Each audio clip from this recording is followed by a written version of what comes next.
They don't understand casting judgment. I just stand on loyalty. I'm keeping it 100, and that will never change. You can hate it or you love it.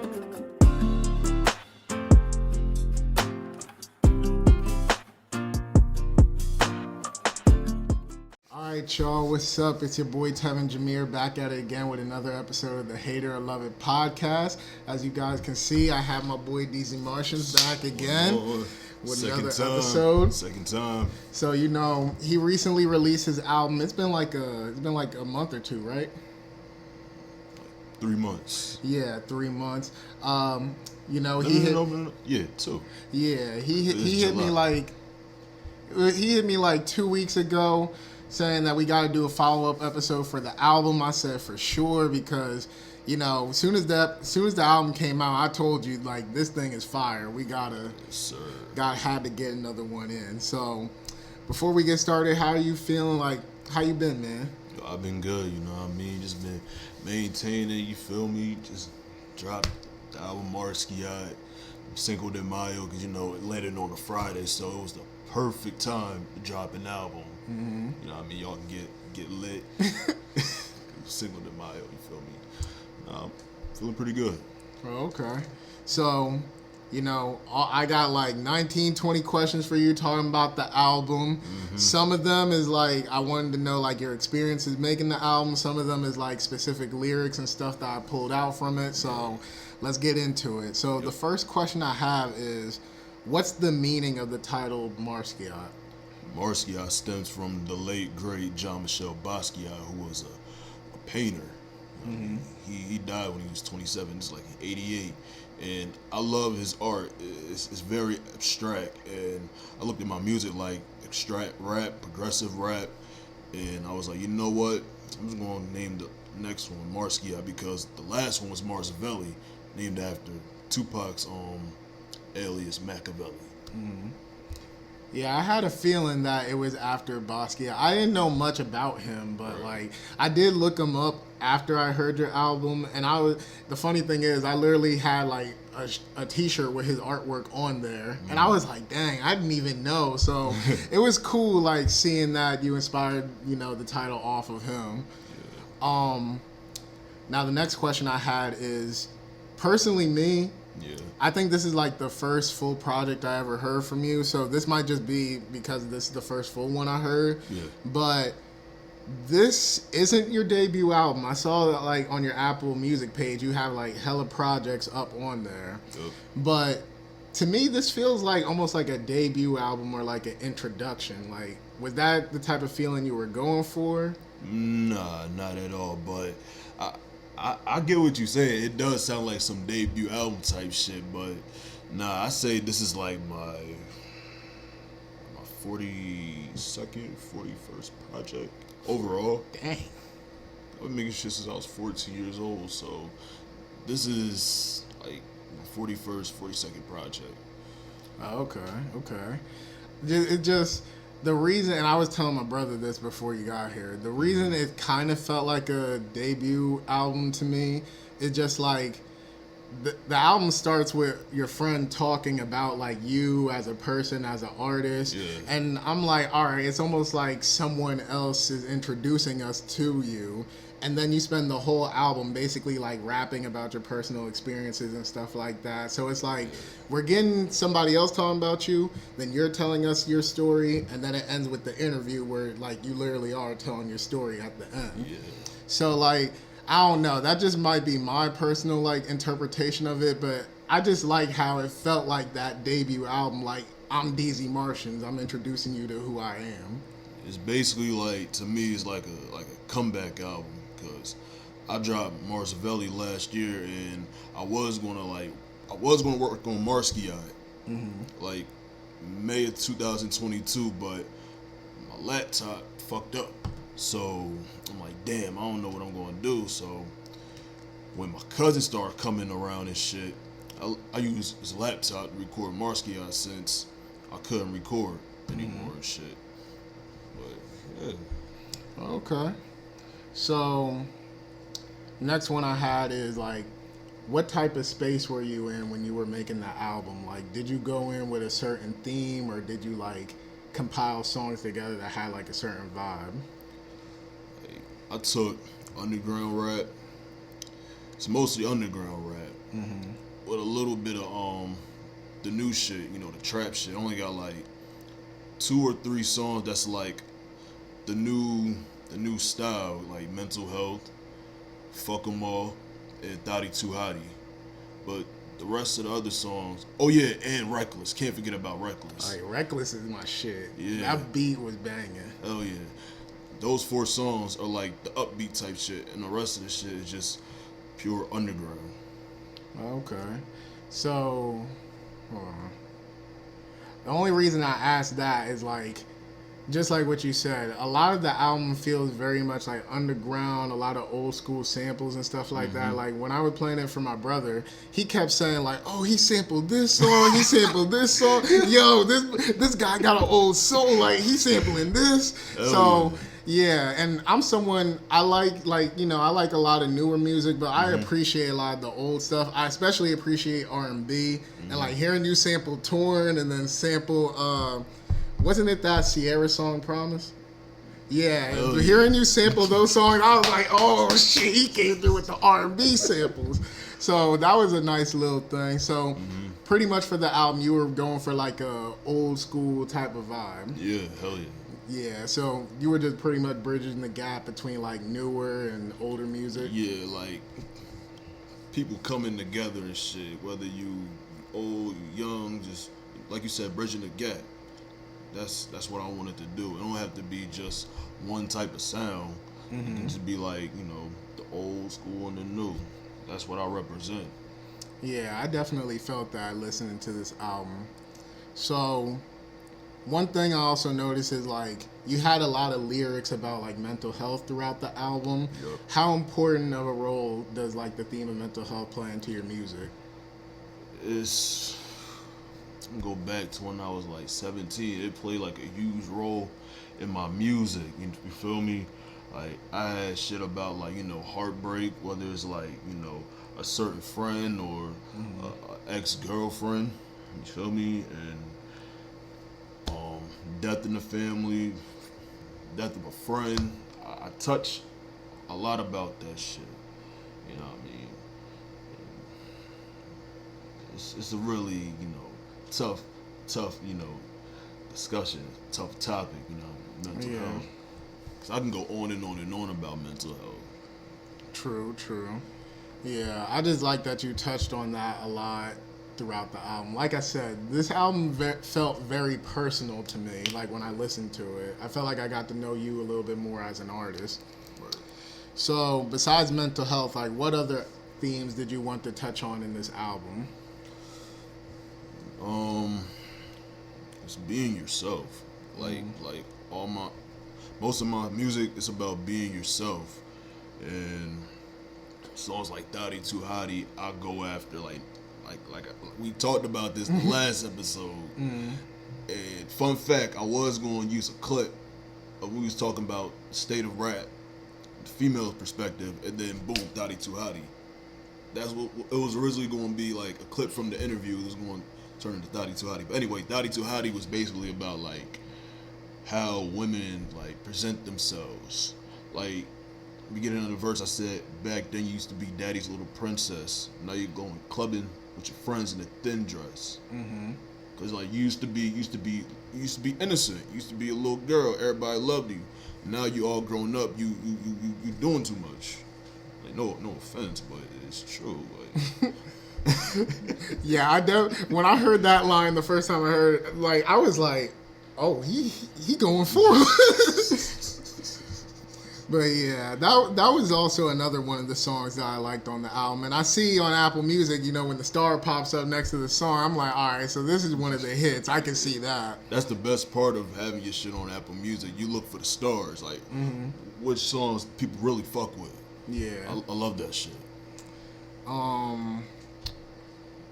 So another question I have is like, how do you feel like you've grown as an artist since like your last album to this one?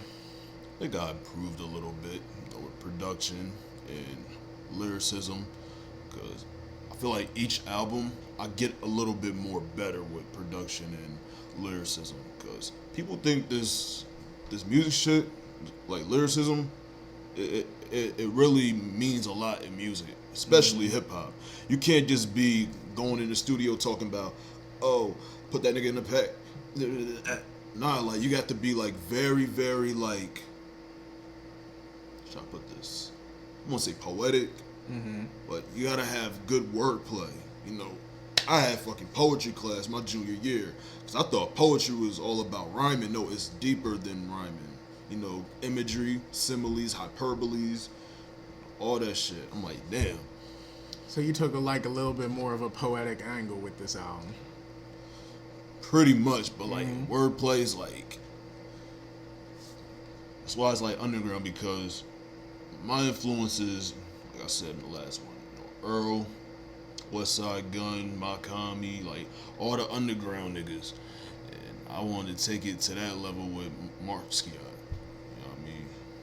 Yeah, I definitely know how you feel, because, like, I ain't dropped no album in a long time, but, like, you know, it is something when you're, like, when you're working on your next album and you're just trying to find ways to grow into... Oh, yeah, we do got to get into that, because we got to get into that, because I seen you've been posting, like, stuff about, like, people being mad at you when you shaved your head. Yo, they really did, because I had people be like, I'm mad that you shaved your head. I'm like, why? I really wanted to know what your opinion is. Like, I like you with hair. And here's somebody else, I wanted you to get waves. I'm like, come on now. Like, first of all, if anybody wanted to know why I shaved my head bald, is because I was thinning in the front and I had a little bald spot in the top. So I was like, you know what? Fuck it. I'm going to do what it do and shave it off. Honestly, it gives you a unique look. It gives me a unique look, and it gives me like a more like mature look. Like I'm only 23. I don't know. I don't know why people would be mad at you for doing it. Like, it gives him a unique look. If he's an artist, you got to stand out in some way, shape, or form. I mean, hey, I don't know too many Sicklerville dudes out here like that. So exactly, for real. You don't see niggas out here with the body. Exactly. It's mostly older dudes, not the youngins. So I probably might set the trend out here. You might. Not. Hey, I can tell you that if people seen you in concert or like they seen you somewhere, they're gonna know it's you. Like, you got a signature look now that you did that. Because like I said, not too many people like out here rocking the ball. Yeah, because now I stand out. But damn, what was I saying before? The bald head caught you off guard. No, because like I didn't think about that when I was thinking of questions, but I was like, you know what? I probably should ask him now that you did that. So yeah, but I was saying, like, you know, going from album to album, you know, when I'm not doing the podcast or like movie stuff, I do be like making music and stuff like that, and it is interesting, like trying to like improve yourself, like going from album to album, because at least for me, I know one thing is I always try to do better like lyrically when I do the next album. I always try to do better beat selection, because I'm not a producer. You have that benefit.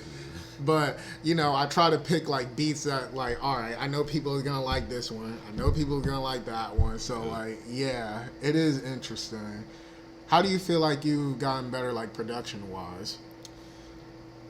A little bit better. I feel like I'm still the same one, but as far as like sampling, because I try to like dig deep with sampling. Like, thank God for YouTube. Thank God for YouTube, because like they be having some unique ass channels with like samples from all over the globe, like shit like Portugal, France, Spain, the Netherlands, you know, all over the world. Like damn, white boys overseas can do funk like that? Ew, give it to me. So like, you went on to YouTube and you were trying to like find songs and stuff that like not a lot of people may know? Yeah, pretty much. Okay. Like you said, people caught on with the Sierra sample, the LaToya Luckett sample. It's like, I wanted to catch people's ears, because like the new generation, with drill and trap, they sample like a well-known hit from the 90s or 2000s, and they overhype it and shit, and then, you know, TikTok and shit. That's how it is nowadays. I wanted to like catch that for the people. True. But I feel like you use those samples a lot better than like drill songs, because personally me, at first I did like that drill wave where they were using like, you know, they might use like a love song or whatever, and then they turn into like something crazy or whatever. At first I did like it, but now it started to become like oversaturated. And it all just became the same thing. But when I hear you sampling stuff, like, even if it doesn't follow the same meaning of the original song, like, you still use it, like, you know, in a personal way. Mm-hmm. Like I said, this whole album made me feel like I got to know you a little bit more, and like I'm starting to see more of like your unique music taste. And just like what I said, you using Sierra's Promise and using LaToya Luckett's Torn. First off, I didn't even think a lot of people our age even like still rock with Torn. Like, that is an underrated song in my opinion. It is, bro. Like, I remember, because I didn't know about LaToya Luckett like prior to Torn, because before she had her own solo career, she was in Destiny's Child. Yeah, she was on the original Destiny's Child, and then she left I think 99, and then 2006 I heard Torn. I'm like, oh my god, I'm not supposed to be feeling this type of way at 6 years old, man. Torn in between the two, cause I really wanna be with you. I'm like, what? Yeah, that song went hard. Shoot, like I said, I didn't think a lot of people like our age was like still listening to music like that, but it was cool that you reused that, and who knows, maybe that might introduce it to like a new generation of people that might not even know. Hell yeah. Yeah, so I very much appreciated that. Now, these next few questions that I have is like specific things about the album. Okay. So the first question I had was, who was that in the intro? And why'd you pick them to be like the intro of your album? Well, that's Tatiana.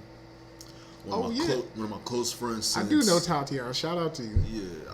It's one of my closest friends since I was 14 years old. An incredible painter. You know what I mean? A very, very like cool spiritual woman. You know what I mean? Like I said, I knew her since I was 14 years old. And first, I was like, I went on Instagram, I put on my story like, yo, anybody want to do the intro? Because originally, I wanted to like get like a couple of like, kind of like a compilation and put it on the intro of different people like giving me like, you know, positive messages. Because it reminded me like on some mixtape type shit where like an intro would be like voicemails and shit. She reached out and I'm like, yes. And she sent me a couple on Instagram and I used all of them, and that's kind of like motivation. That's the thing, like you gotta have people in your circle who like motivate you to keep on going. You can't just be my friend and not like motivate me to like be the best that I can be, whether it's, you know, in music or outside of music, but like, you know, having an occupation and shit, getting a motherfucking my first apartment or first car or whatever. I need the motivation to go hard. If you're not gonna do that, why the fuck are you my friend? You know what I mean? Tough love. Hey, I mean, I definitely feel that. I was literally thinking that the other day. I'm like, you know, as far as this podcast, I see people that I don't even know like that, complete strangers, supporting my podcast and stuff more than some of my friends. I ain't trying to send no shots, but it is what it is. Yeah, me too. I ain't trying to send no shots either. You know what I mean? I got peace and love for everybody, but like, you know, step it up.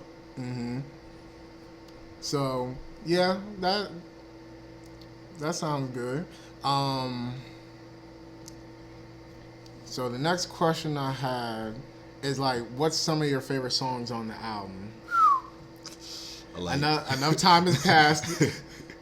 I like Mental Health, Uh-huh. Thotty Too Hottie, Black Kufi Knowledge, Tex, Fuck 'em All, the OG version. And I'll say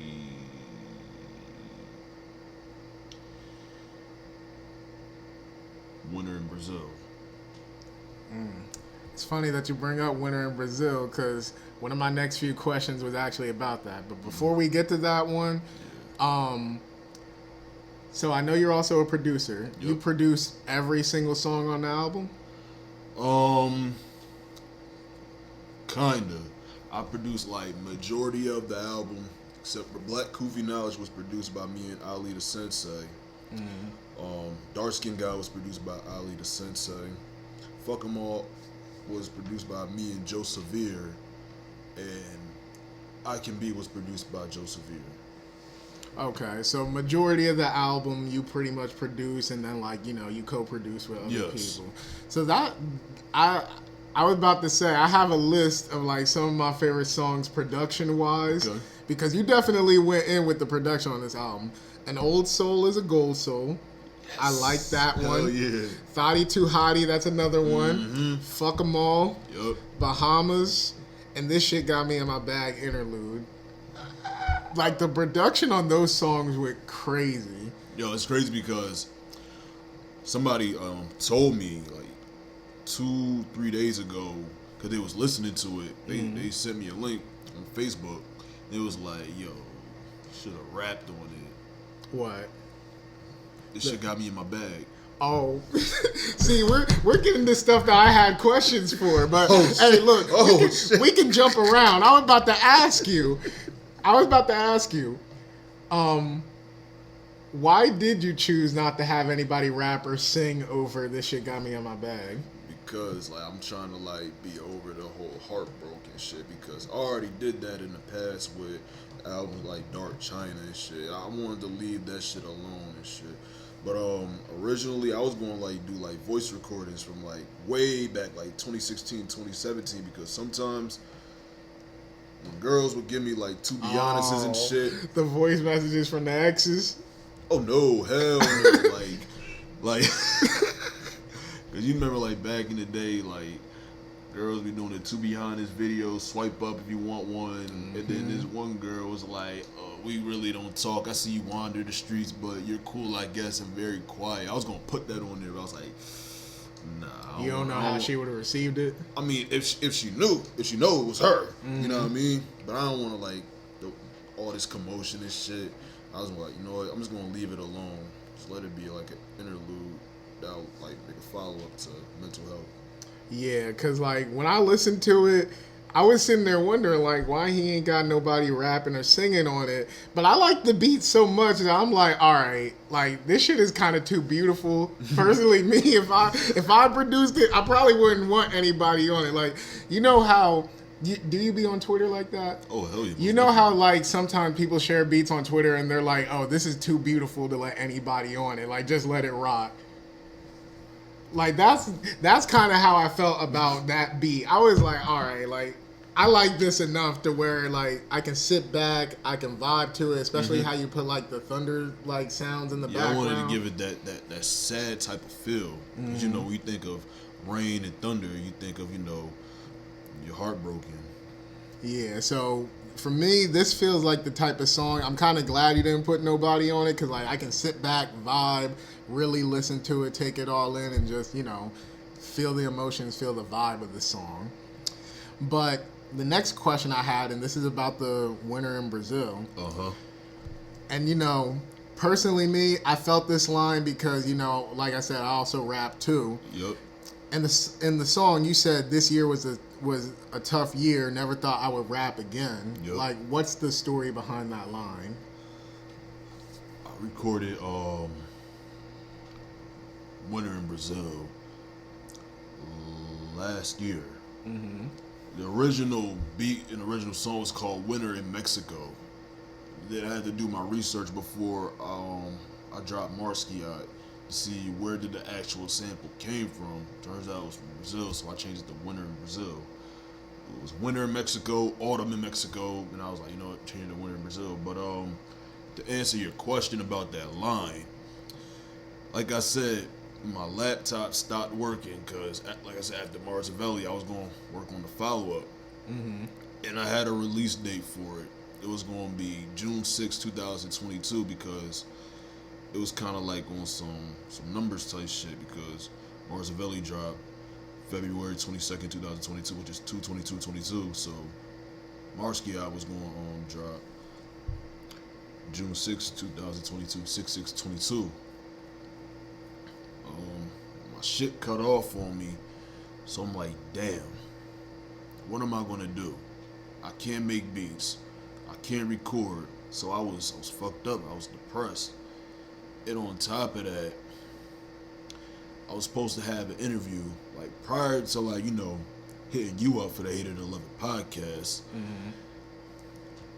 My cousin was gonna do an interview for me because she was part of this blog called I forgot what it's called, Jersey Watch or something, about like upcoming artists in like South Jersey. Mm-hmm. And everything was set until I got on social media and said something about like me performing, because I performed in Philly for the first time in like 3 years. And I performed YBMK off Marsavelli and Black Mentality off Black Kingdom. So that's like a Get Buck song, rave song, YBMK. Mm-hmm.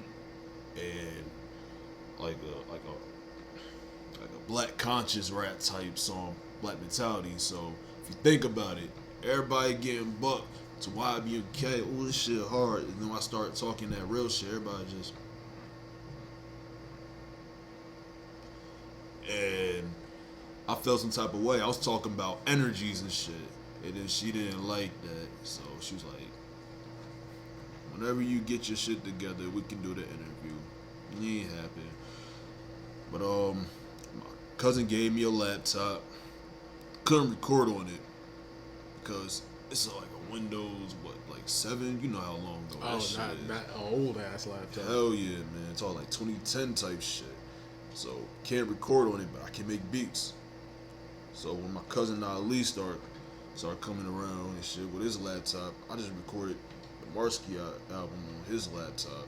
So that's why I said last year was a tough one. Thought I was never gonna rap again, but along came my cousin with his laptop, a newer version of one. I'm like, you know what? It's not gonna be a bad year for me because I got his laptop. Okay.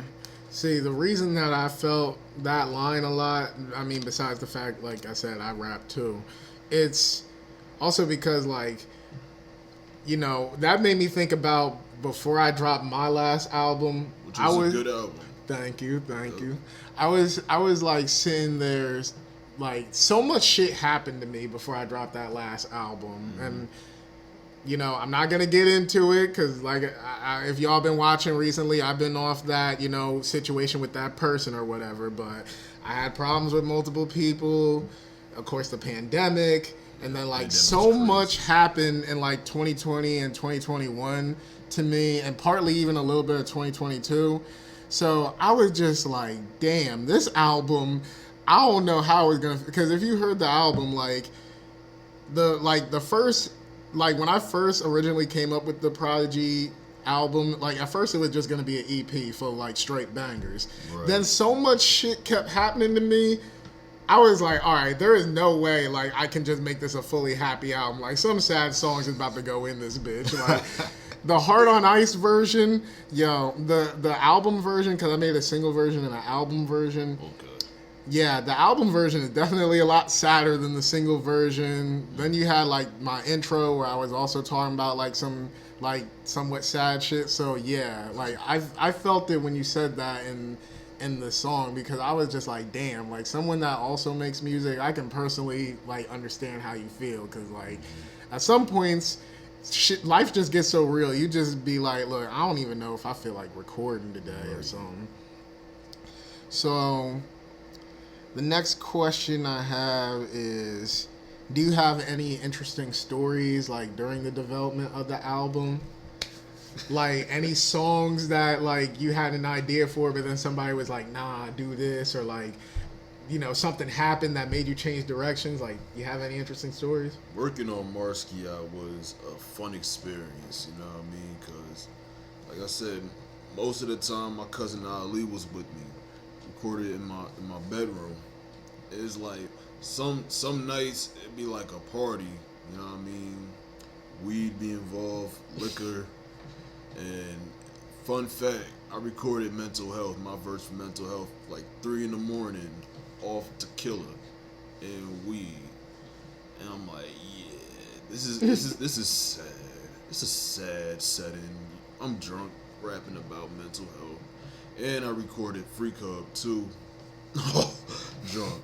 But yeah, it was a fun experience working on the album, because I never had this much fun making an album, because most of the time it's just me. Nobody's not there watching this experience. It's just me, myself, and I. But to have my cousin and my nigga Joe Severe watching me, like, you know, create this album, I feel like I kind of like inspired him too. But it was a real fun experience.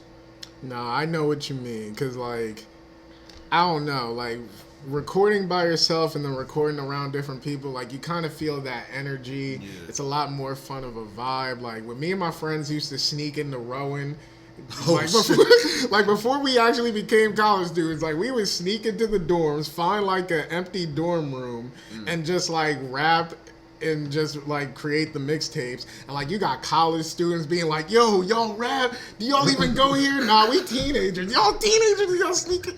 So like, you know, they hyping us up. Some days we had girls come into the dorm while we rapping and whatever. So like, I get what you mean. Like sometimes you feel the fun vibe, the energy when like other people is there. So yeah, I can definitely feel that with a lot of the collab songs that you have on this album. Like the songs with collabs on it. Of course, I have one question about collabs. Oh shit. I think I said this to you before. Please tell me, are you and Ali the Sensei, are y'all gonna make a collab album? Please, let me know. Is that camera on me? Son, we gonna make a collab album. We're gonna make a collab album. No, we've been talking about it. We've been talking about it for the longest. Bro, I'm not even trying to sound extra or dicky or nothing like that. Nah, but like whenever I saw y'all two names on that track list, like, you know, this like I said, this is the first album that I heard from you fully. So like, I heard the first song with y'all together. I was like, all right, they spitting. But then like y'all, every time y'all popped up on a song together, I'm like, yo, y'all is like a dynamic duo. Yo, like you really are. Like every time y'all spit together, and then especially, I forget the name of the song, but it was like one song where you two were like going back and forth. Sensei Martians. Yep, that one. I was just like, all right, like it's confirmed. I need like an EP, album, whatever y'all want to give us. Like y'all got to give us a collab or something. Be on the lookout for that Deezy Martians, Ali the Sensei collab tape. Word up. Yeah, y'all heard it here, cause I'm personally gonna be waiting for that one. So, all right, back on to, like, you know, the album stuff. Yep. How has people been receiving the album? You been getting a lot of good reviews from it? Yeah, some. I mean, I had, like, people praising me for it. You know what I mean? Oh, I fuck with this song, I fuck with that song, keep up the good work. But it's like I need more, like, exposure for this shit. But sometimes, like, I can be, like, very anti about shit, like, because in the Ville, everybody's very like choosy, you know what I mean? It kind of hurts coming from here, and you're like a unique artist. You know that you can rap your ass off. You got good like influences, and it's like people wanna. how should I put this? Follow what's trending. Like if you talk about guns and drugs and and women, you talking about your vagina and shit. Everybody think that shit's cool. Like nah, like come on now. Listen to Black Kufi knowledge. Listen to Text. Listen to Winter in Brazil. Like that's lyricism. That's real hip hop. And see, that's the one thing that I like about you, like compared to a lot of like rappers out here in the Ville. Like you sound unique. Like, just like what you said, like obviously on this album you can see like sometimes you do be on like that get lit shit and stuff like that. But like for the most part, I feel like I'm getting something out of it. I'm getting some type of substance, which I feel like well, then again, sometimes I be saying I don't fuck with the Ville like that. So, like, sometimes y'all just don't be having no fucking substance. Like, I'm just listening to it, and I'm like, man, I can listen to some Chicago or New York drill and get the same shit out of it. Like, boom. What I want to hear copycats for. Like, I want to hear somebody original, somebody with something different. So, yeah, when I listen to your album, I'm like, all right, like, this is something I can come back to. Because truth be told, like I said, I'm not trying to hate, I'm not trying to send no shots. But sometimes when I hear some of these Ville rappers, I'm just like, what do I need to come back for? Because I can get the same thing from somebody else and get it better. Like, what do I need to hear this for? So, that was my little TED talk, but yeah. But, speaking of the Ville and stuff like that, on Bahamas, one lyric that stood out to me is when you said your boy overseas now got me some Russian fans. Do you see, like, more reception for your music, like, outside of the country or, like, even outside of Jersey? Hell yeah, because that line comes from Apple Music. I check my stats. United States is number 1, the listens, and then number 2 is Russia. And I'm like, damn, motherfuckers in Russia fuck with me? Even though sometimes I feel like, oh, Russia's a bad fucking country and shit because there's a lot of bullshit going on there, but like, Russians fuck with hip hop. Mm-hmm. I'm like, yo, if I ever like, make it big, like independent wise, give me a reasonable good manager. Cause some managers be fucking people over money wise. If I get me like a good manager, booking shows overseas, I'll most definitely touch down Russia. I always wanted to go overseas, not just Russia, Italy, London, I go to Paris, I go to Amsterdam, I go everywhere, man. Yeah, because, one thing, when I hear a lot of, like, rappers talk about interviews and stuff like that, they talk about shows or whatever, but they also talk about, like, there is a real bag out there when you do shows, like, out of the country. Fuck yeah, bro. That bag is pretty hefty. Like, there's... For real, if you fucking tour outside the U.S., bro, that bag is hefty. Nah, but, like... I don't know, like sometimes when I hear like rappers come up stories, they be talking about like how people from out of the country be embracing them like a lot more, or like even before the U.S. starts embracing them, like sometimes out of the country. Okay, I know this story is about to sound bad, but I'm just using this guy as an example. Don't kill me, y'all. But like even when I watched the 6ix9ine documentary, that was a good documentary on Hulu. Yep. Even though the whole Snitch 9 shit, obviously bro, we don't condone that. Yeah, it was a really good documentary, about his upbringing, I think it was baby moms and how niggas try to set him up and shit. It was very like a pretty good documentary.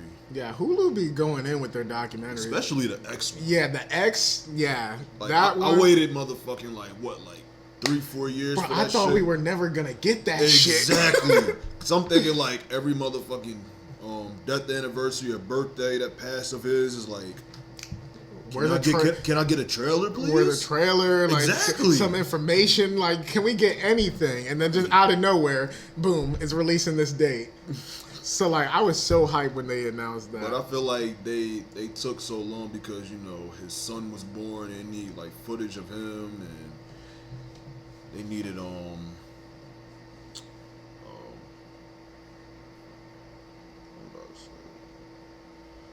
his baby moms and shit. Cause she said like he found out like I think like 2 weeks before he died.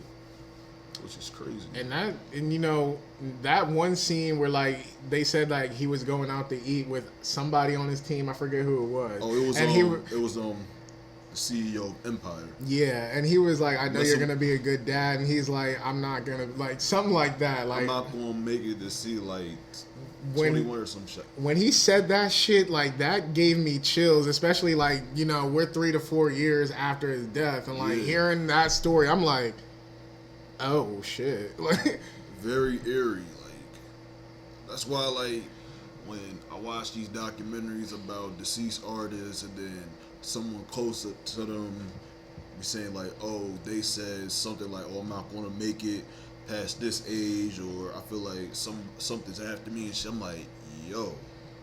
But that's the crazy thing about like artists like X and even Tupac. Like, it's almost like these guys knew what was about to happen to them. That's why they went as hard as they did. That's why they did everything they did. Because it's like, hey, look, I know I ain't got much time, so I'm gonna give it my all. Yeah, that's how I really be when it comes to this music shit. You trying to get out everything that you can.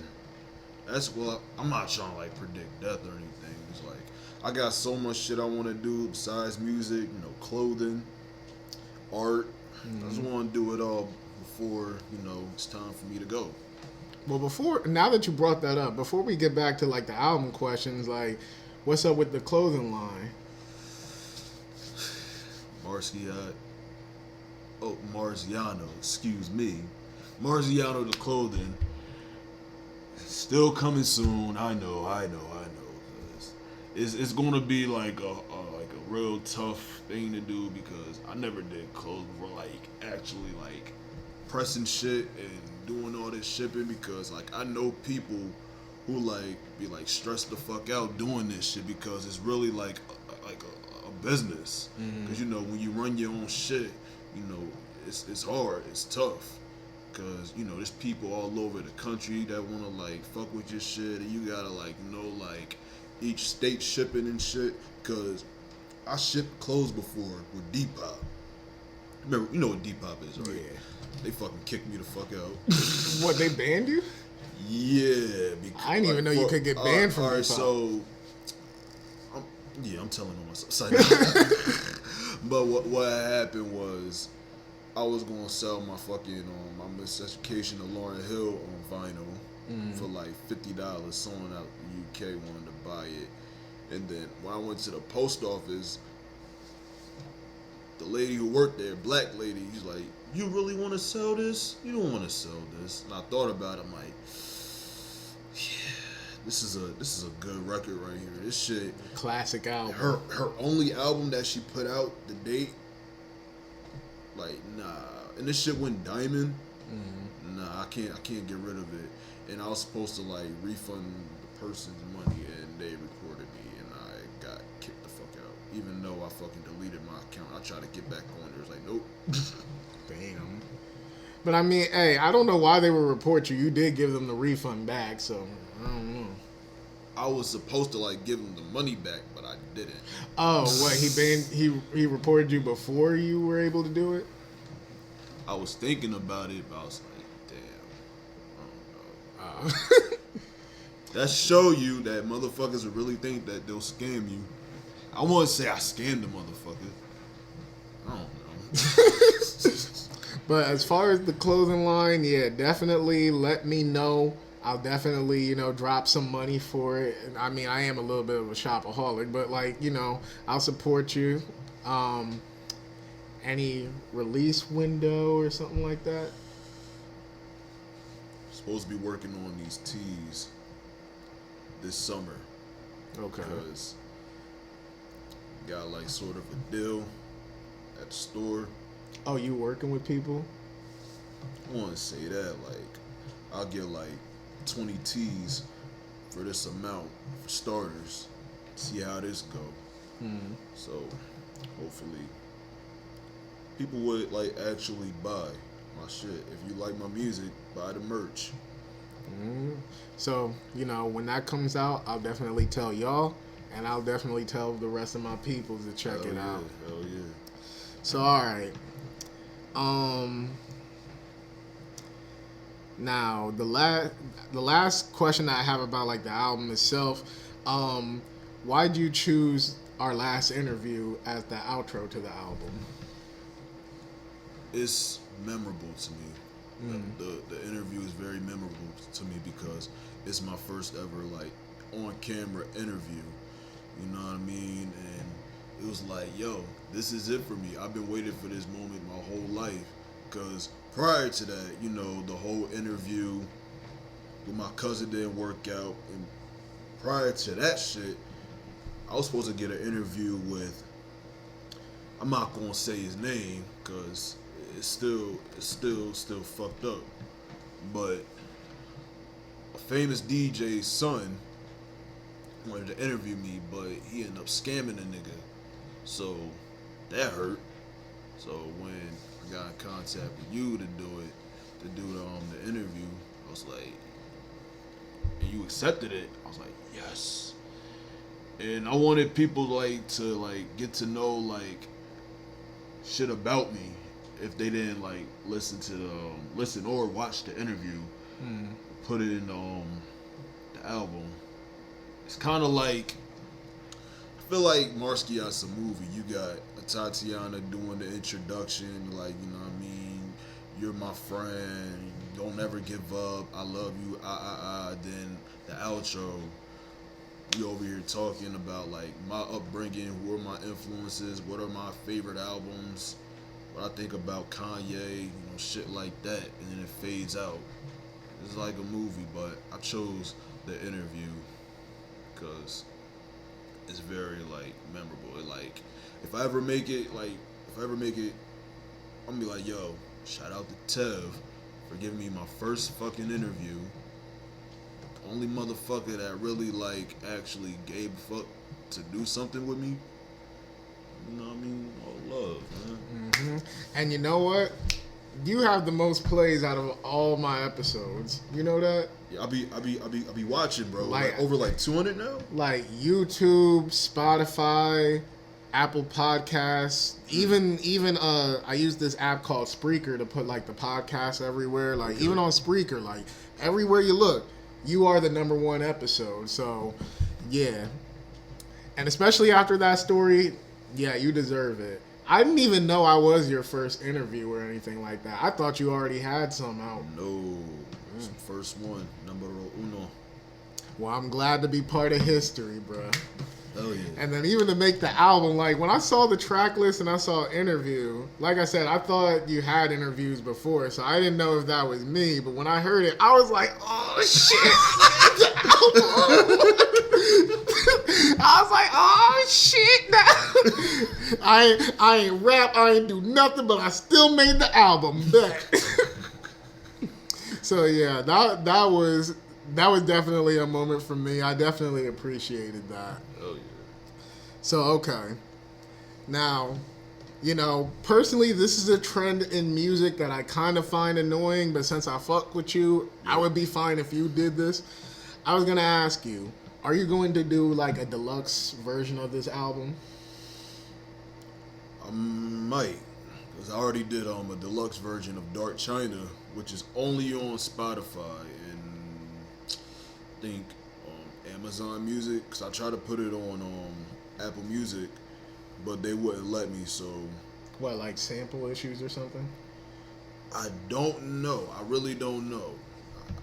I really should have like looked into that shit, but they only posted it on Spotify and Amazon Music. I think YouTube too.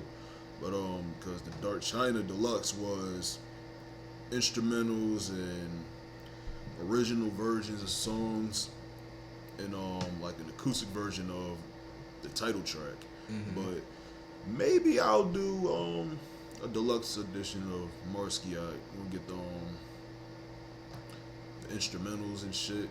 But I'm not gonna put it on YouTube. That's the thing. Like if you do like instrumental albums, that's what I learned the hard way.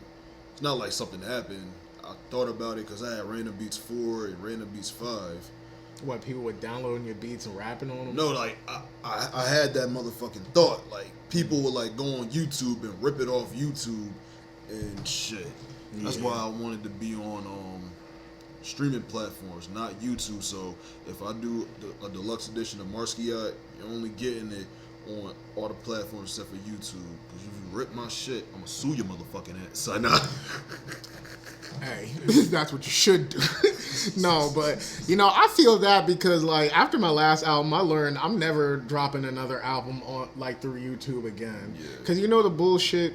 I would I would buy beats, I would lease them off off the producer and whatever. Yeah. Basically saying I am legally allowed to use that beat and not anybody else can copyright it. Tell me why when I drop the album, I see copyright claim, copyright claim, copyright claim.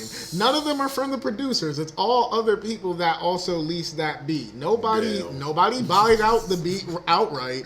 They just leased it. So I would dispute it with multiple people. I would be like, hey man, I bought the lease. Here's a screenshot of my lease. Like, here it is. And some of these motherfuckers declined the dispute. Now, some people was cool, like they were like, all right, like I'll get rid of that. But like some of these motherfuckers, like motherfucker, you did not buy the beat. The fuck are you doing declining my shit? Me and you both leased it. Like, get the fuck out of here.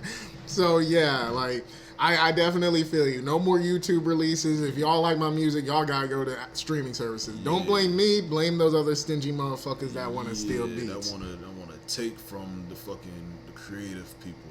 Mm-hmm. You know what I mean? And this is pretty much the last question I have. Yep. What do you have any more rollout plans for the album? Like, are you playing like any shows like themed around the album? Or are you doing music videos? What's up with it? Thinking about doing music videos, but I'm not sure what song I should do. There's so many good songs, and I got like good ideas for music videos. Because if I like hook up with a director, I want to say a director, someone like a filmmaker, because I want to direct my own shit. Like, no offense to anybody who has like who comes to people with ideas and shit, but I got the ideas. I want like take credit. Like, yeah, I directed this shit. I came up with this concept of the album.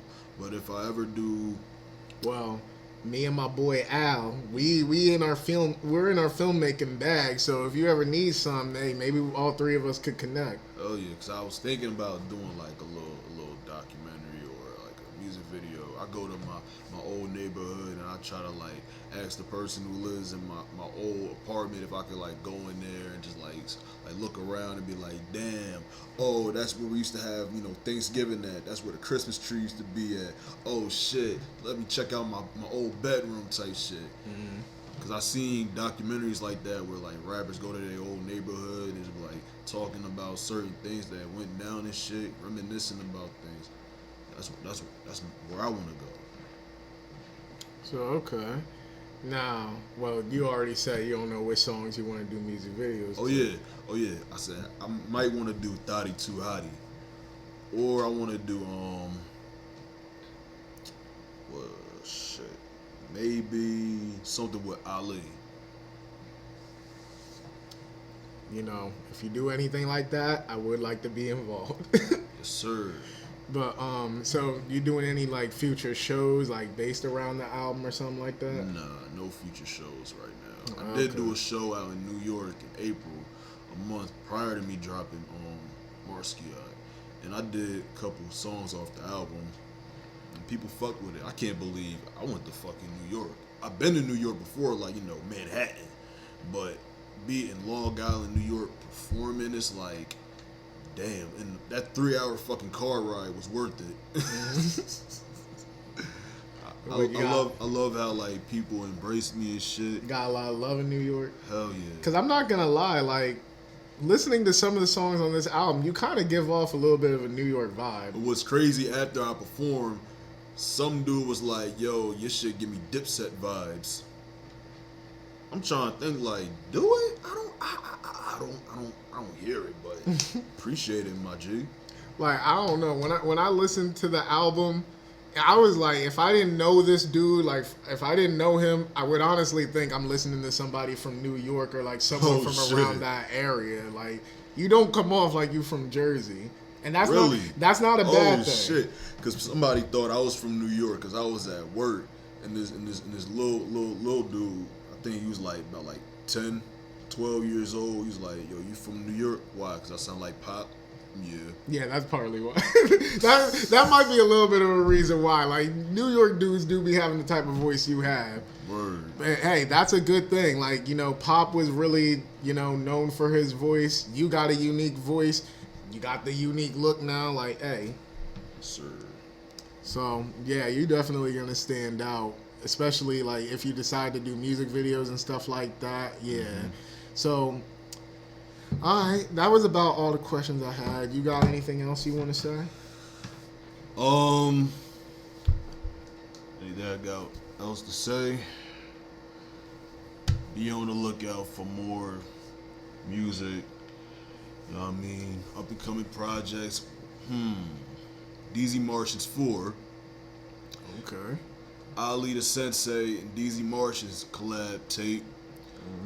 The Margerix tape, which is me and Joe Severe. We've been planning this shit since 2019. You know what I mean? We was going to like work on some shit prior to the, you know, the pandemic, but shit got fucked up and all that shit. You know what I mean?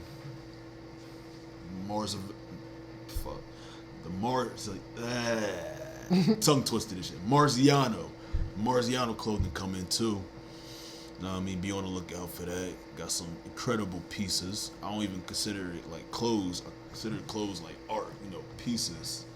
Okay. And I was really thinking about like going on some like how Kanye fucking sells his Yeezy shit. Shit costs like $150, $20. I thought about it. It's like, yeah, because I want to like push people's buttons. Because there's motherfuckers out there that will buy motherfucking like... You gonna sell it in trash cans? Trash bags? No. Nah, that shit was wild. I remember that shit. That shit was funny as hell, but... That's the crazy thing. Kanye know he can do it. That's why he did it. But nah, like I was saying, like motherfuckers will buy like some Gucci or whatever, some Louis Vuitton for like $200, so why can't you buy my shit for the same amount you buy the that Fendi belt, my nigga? But I don't want to like piss people off and shit, so sell the motherfucking shirts for like $25. Okay. But that's about it. All right, y'all. Y'all heard it here first. Check out his album if you haven't listened to it yet. Check out the album. Check out all his music. Please do. Stay up to date with future releases. Stay up to date with his clothing line. Y'all know I'm gonna keep y'all up to date on that. Yeah, and with all that being said, y'all already know. Deezy, thank you for popping up again. And also follow me on Instagram, Deezy Martians, all motherfucking platforms, Twitter, Instagram. Check me out on Apple Music, Spotify, Amazon Music, whatever type of fucking platforms you use, because I'm everywhere. But yeah, man, Hate It or Love It podcast. Yep. Shout out to the homie Tev, man, doing it big with this shit. Word up. Thank you. And you already know, with all that being said, thank you guys for watching another episode. Thank you, Deezy, again for coming. With all that being said, Tevin Jamier, signing out.